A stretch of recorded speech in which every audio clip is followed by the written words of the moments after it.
اگر ہم تھوڑا ڈیٹیل میں جائیں وار آف روزز میں، تو انہی دونوں خاندانوں کے درمیان جنگ چل رہی تھی کہ کس کا اثر و رسوخ زیادہ ہوگا ہنری سکس کے اوپر۔ پہلے تو ان دونوں ہاؤسز کے درمیان یہ مقابلہ چل رہا تھا کہ کون زیادہ اثر رکھتا ہے ہنری سکس کے اوپر، یعنی کون اپنی بات زیادہ منوا لے گا ہنری سکس سے۔ لیکن بعد میں کیا ہوا کہ یہ دونوں ہی خاندان ایک دوسرے سے لڑنے لگ گئے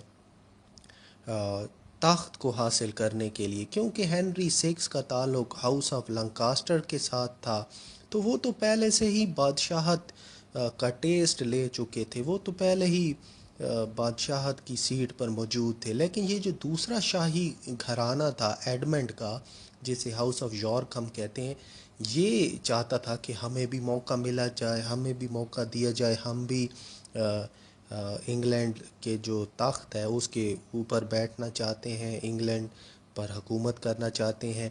تو ٹائم پیریڈ ہسٹری میں وار آف روزز کا ہے 1455 سے لے کر 1485، تو یہ ٹائم پیریڈ ہے اس جنگ کا۔ تو وار آف روزز بہت ہی مشہور ہے انگلش لٹریچر میں بھی اور ہسٹری میں بھی۔ یہ ان دونوں شاہی خاندانوں کے درمیان ایک سول وار ہوئی تھی انگلینڈ میں، اور اسی کو ہم کہتے ہیں وار آف روزز۔ اچھا، میں آپ کو بتا رہا تھا ہنری سکس کے بارے میں۔ ہنری سکس نے شادی کی مارگریٹ آف اینجو سے۔ تو یہ جو مارگریٹ نام کی لڑکی تھی، اس کا بڑا اثر تھا اپنے شوہر کے اوپر۔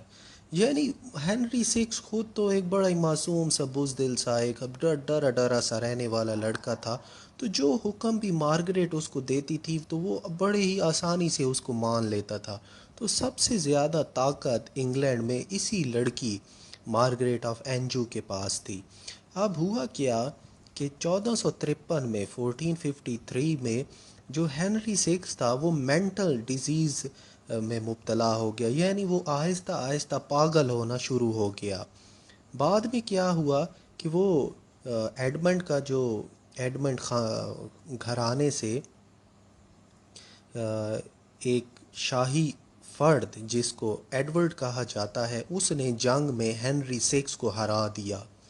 یعنی وار آف روزز چل رہی تھی تو ایڈورڈ نے ہنری سکس کو ہرا دیا، اور یہی ایڈورڈ انگلینڈ کا پھر بادشاہ بن گیا 1461 میں۔ یعنی جو اب ہاؤس آف یارک تھا، اب ہاؤس آف یارک کی بادشاہت سٹارٹ ہوئی ہے انگلینڈ میں، یعنی اب سے ہاؤس آف یارک جو گھرانہ تھا شاہی، وہ اب انگلینڈ کو رول کر رہا تھا۔ یہ جو ہنری تھے، ہنری سکس، اور ان کی جو بیگم تھی مارگریٹ، یہ اپنی جان بچا کر فرانس چلے گئے، اور وہ وہیں فرانس میں ہی رہے۔ اور کہتے ہیں کہ جب بعد میں ہنری تو واپس آ گیا، ہنری کو ٹاور آف لنڈن میں بند کر دیا گیا، اور اسی ٹاور آف لنڈن میں ہی ہنری سکس کی موت واقع ہو گئی۔ لیکن یہ جو ایڈورڈ تھا، ایڈورڈ اب تاریخ میں ایڈورڈ فور کے نام سے جانا گیا۔ ایڈورڈ فور جب انگلینڈ کا بادشاہ بنا تو اس نے ایک بڑی ہی بہت بڑی غلطی کر لی۔ اس نے کیا کیا کہ اس نے ایک نائٹ کی بیگم سے شادی کر لی، یعنی وہ بیوہ تھی، اس کا شوہر مر چکا تھا، اور ایڈورڈ نے اس کے ساتھ شادی کر لی اور اس کے 2 بچے پیدا ہوئے۔ انگلینڈ کی عوام کو یہ حرکت بالکل بھی پسند نہیں آئی بادشاہ ایڈورڈ فور کی۔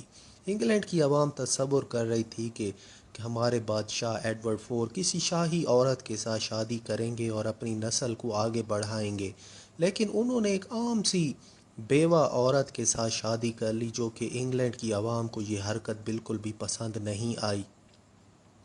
اب ہوا کچھ یوں کہ جب اسی ایڈورڈ کی موت ہوئی 1483 میں 1483 میں، تو اس کا جو بھائی تھا رچرڈ انگلینڈ کا بادشاہ بن گیا۔ جیسے ہی رچرڈ انگلینڈ کا بادشاہ بنا تو یہ رچرڈ 3 کہلوایا۔ رچرڈ 3 نے آگے کیا کیا یہ ہم نیکسٹ جانتے ہیں۔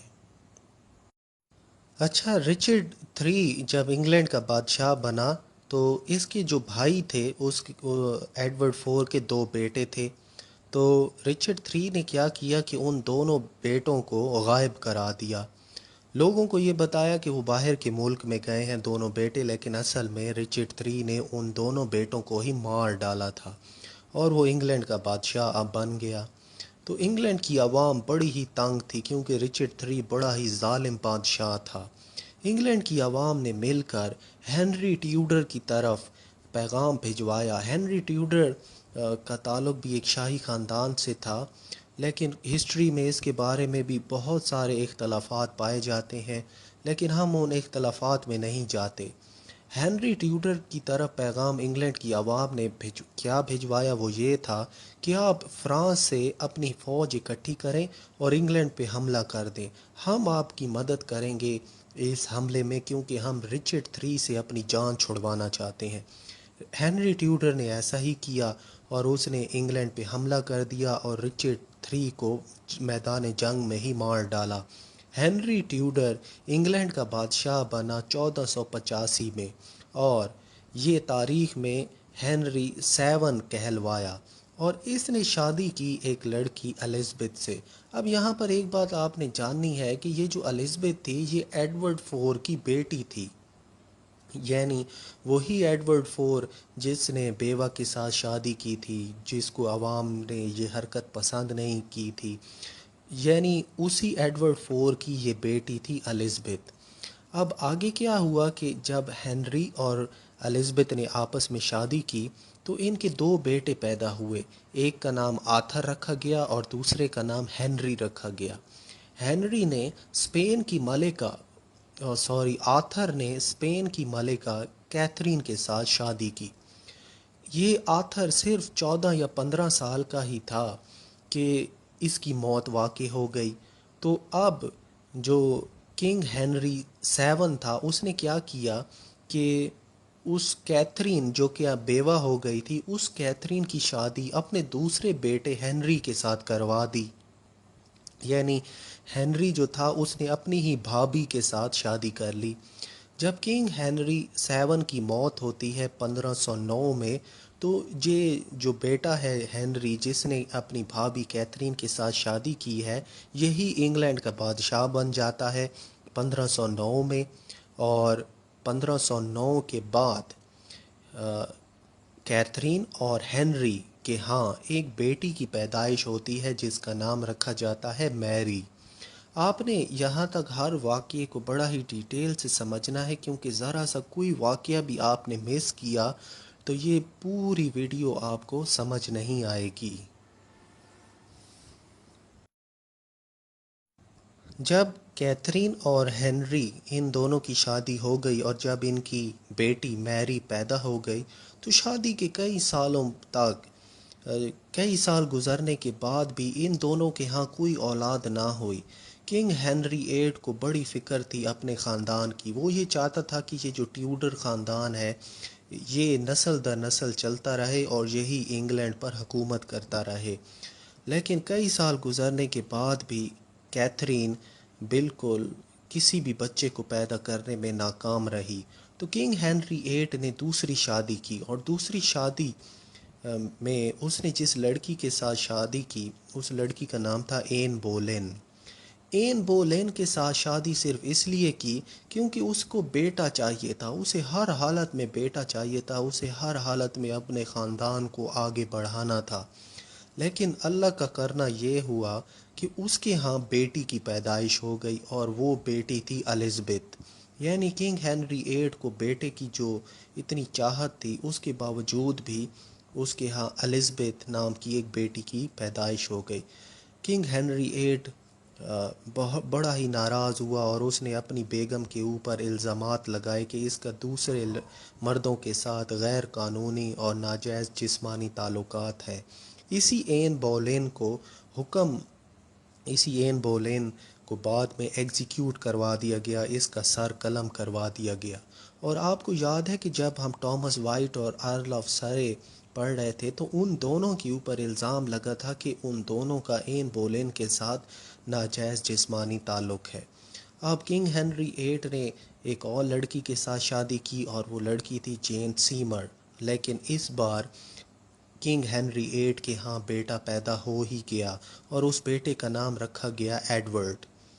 لیکن یہاں پر ایک اور بات بھی ہم نے جاننی ہے کہ کنگ ہنری 8 نے 6 شادیاں کی تھیں، یعنی اس کی 3 بیویاں اور بھی تھیں، لیکن کیونکہ ہمارا ان کے ساتھ کوئی کنسرن نہیں ہے تو ہم ان کو ڈسکس بھی یہاں پر نہیں کرتے۔ کنگ ہنری 8 کی جب موت ہوئی 1547 میں، 1547 میں جب وہ یہ دنیا چھوڑ کے چلا گیا، تو اس سے پہلے اس نے اپنے تینوں بچوں کو بلوایا اور کہا کہ میری موت کے بعد ایڈورڈ سب سے پہلے بادشاہ آپ بنو گے، اس کے بعد میری آپ ملکہ بنو گی، اور سب سے آخر میں الزبتھ آپ ملکہ بنو گی انگلینڈ کی۔ تو یہ اس نے اپنے تینوں بچوں کو کہا تھا اپنی موت کے کچھ دنوں پہلے۔ تو اپنے والد کی وصیت کے مطابق سب سے پہلے ایڈورڈ انگلینڈ کے بادشاہ بنے، کیونکہ وہ ان کے بیٹے تھے کنگ ہنری 8 کے، تو سب سے پہلے وصیت کے مطابق کنگ بنے ایڈورڈ بادشاہ بنے تھے 1547 میں، لیکن 6 سال کے بعد ہی ایڈورڈ کی موت واقع ہو گئی، اور وہ 1553 میں وہ یہ دنیا چھوڑ کر چلا گیا۔ اس کے بعد اب ملکہ بنی میری۔ یہ میری وہی میری ہے جو کہ کیتھرین کی بیٹی تھی۔ میری صرف 5 سال ہی انگلینڈ کی ملکہ رہی، 1553 سے لے کر 1558 تک، اور پھر اس کے بعد الزبتھ جو کہ این بولین کی بیٹی تھی، وہ انگلینڈ کی ملکہ بنی 1558 سے لے کر 1603 تک۔ اب یہاں پر یہ بات جاننا ہمارے لیے بہت ہی امپورٹنٹ ہے کہ یہ جو الزبتھ ہے، ہسٹری میں یہ بات مانی جاتی ہے کہ انگلینڈ میں سب سے گولڈن پیریڈ جو گزرا ہے انگلینڈ کی پوری تاریخ میں، وہ یہی کوئین الزبتھ کا ہے۔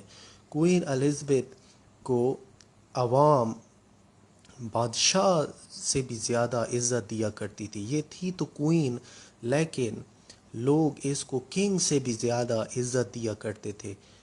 کوئین الزبتھ کا وہ وقت ہے جب انگلینڈ نے سب سے زیادہ ترقی کی، انگلینڈ نے جب پوری دنیا کو ایکسپلور کرنا شروع کیا۔ جب ہم لٹریچر کی بات کریں تو لٹریچر کو الزبتھ نے پروڈیوس کیا۔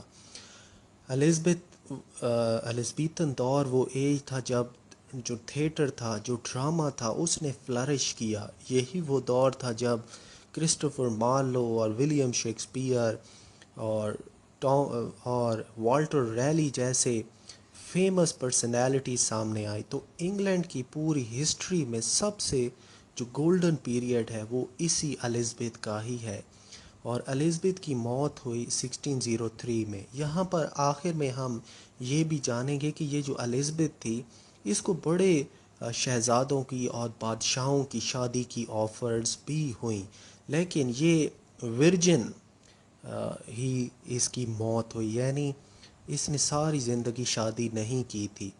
اور انگلینڈ میں امریکہ میں جو علاقہ ہے ورجینیا، وہ ورجینیا اسی ملکہ الزبتھ کے نام پر ہی رکھا گیا ہے، کیونکہ انگلینڈ کی ملکہ ایک ورجن تھی۔ تو جب انگلش ایکسپلورر امریکہ میں پہنچے تو جس جگہ پر انہوں نے اپنی کالونی بنائی، اس جگہ کو انہوں نے نام دیا ورجینیا کا۔ یہ ورجینیا اسپیشلی نام ملکہ الزبتھ سے ہی ریلیٹڈ رکھا گیا، اور جب ملکہ الزبتھ کی موت ہوئی 1603 میں، تو اسی کے ساتھ ہی ٹیوڈر ڈائنیسٹی بھی انگلینڈ میں ہمیشہ کے لیے ختم ہو گئی۔